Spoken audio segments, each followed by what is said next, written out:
Magkakiro muna tayo mga kabukid. Wala, masama ang panahon. Yan, lakas ng hangin, may bagyo. Kaya ito muna ang pagkakabalahan natin, ang pagpakain ng karabaw.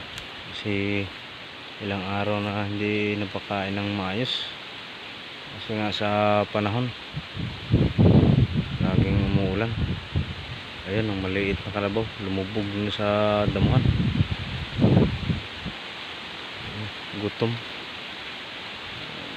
ang inahin kasi nga hindi natin napakain ng maayos ng ilang araw.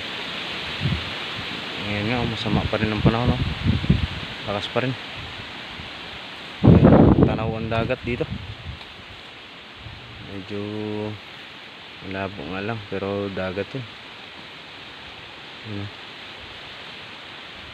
Yan, dagat yung medyo maputi-puti na yan, hindi lang maklaro kasi maulap. Yan. Ba, lumabas na. Lumabas na, malakas-lakas na siya ngayon kasi siya, parang sumama yung pakiramdam niya, nilagnat din.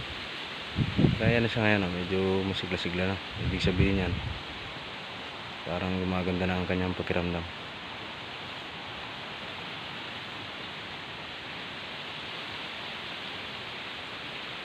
Sige mga kabukid, at sana patuloy pa tayo ulit kapag upload ng maayos. At ganda-ganda naman na ang panahon. Tagal-tagal kasi nawala ang kuryente.